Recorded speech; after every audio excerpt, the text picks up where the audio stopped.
Saudara-saudariku yang terkasih dalam Kristus, selamat berjumpa kembali dalam Renungan Harian Katolik di hari Kamis 23 Mei 2024. Pada hari ini kita akan bersama-sama mendengarkan dan merenungkan firman Tuhan dari Injil Markus bab 9 ayat 41-50. Dalam nama Bapa dan Putra dan Roh Kudus. Amin. Tuhan bersamamu dan bersama rohmu. Inilah Injil Tuhan kita Yesus Kristus menurut Markus. Dimuliakanlah Tuhan. Pada suatu hari, berkatalah Yesus kepada murid-muridnya, "Barang siapa memberi kalian minum air secangkir, oleh karena kalian adalah pengikut Kristus, ia tak akan kehilangan ganjarannya.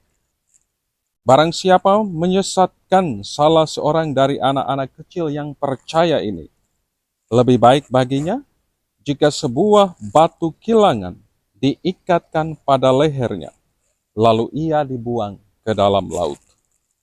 Dan jika tanganmu menyesatkan engkau, penggalah, karena lebih baik bagimu dengan tangan terkudung masuk dalam kehidupan, daripada dengan utuh kedua tangan masuk ke dalam neraka, ke dalam api yang tak terpadamkan.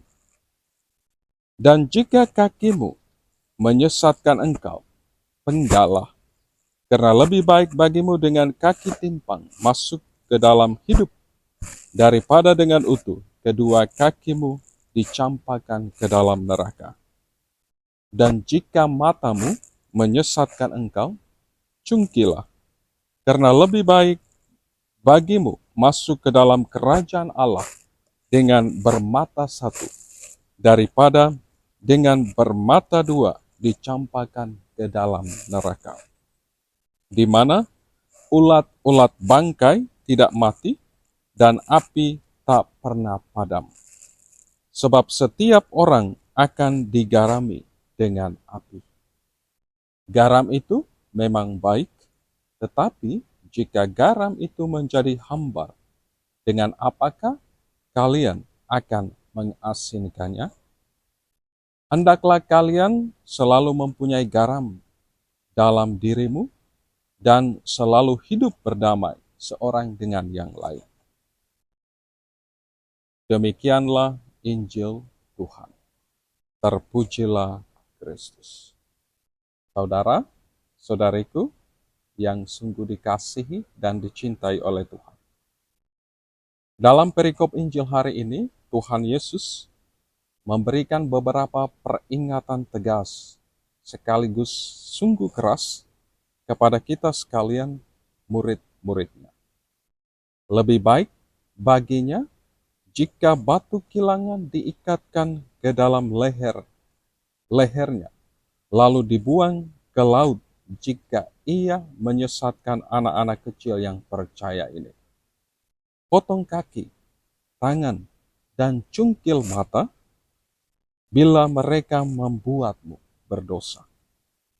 Semua anggota tubuh yang membuatmu berdosa lebih baik dibuang atau dipotong. Kita bisa membayangkan jika ini benar-benar kita praktekkan. Udah pasti kita tahu siapa yang berdosa dan dengan apakah kita berdosa. Saudara, saudariku yang terkasih dalam Kristus. Melalui sabdanya hari ini, Tuhan Yesus mau mengajak kita untuk selalu bertumbuh menjadi pribadi yang kudus, yang sempurna, seperti Bapa, dan berjuang mengalahkan keinginan daging, berusaha mengalahkan kuasa setan dengan berbagai kenikmatannya yang tentunya akan menuntun kita ke dalam kebinasaan. Kita harus menyerahkan diri kita secara total kepada Allah, menyangkal diri dalam segala hal, dan mengikuti bimbingan Roh Kudus. Saudara, saudariku yang terkasih dalam Kristus. hati setiap kita adalah sumber kehidupan, maka kita harus menjaga hati kita. Jagalah hatimu dengan segala kewaspadaan, sebab dari situlah terpancar kehidupan. Amsal bab 4 ayat 23. Kita hendaknya tidak berkompromi dengan kejahatan dan segala sesuatu yang tidak membawa kita semakin dekat kepada Allah dan melakukan kehendaknya. Jangan pernah kita membiasakan kebiasaan yang tidak baik, yang pelan-pelan akan menghancurkan hidup kita.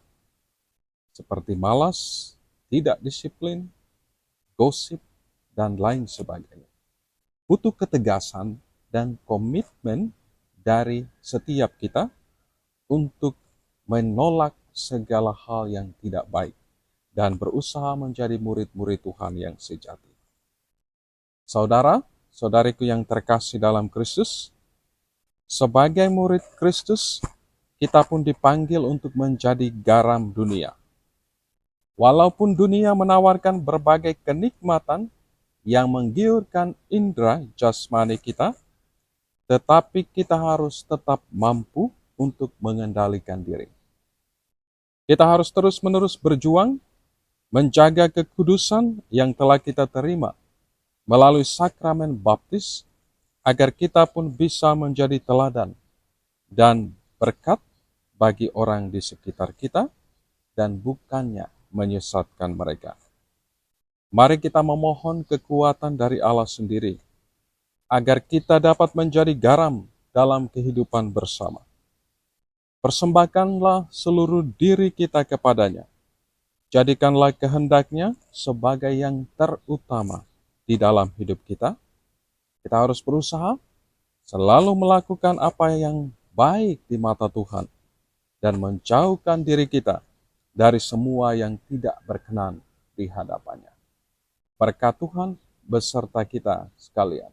Bapa, Putra, dan Roh Kudus. Amin.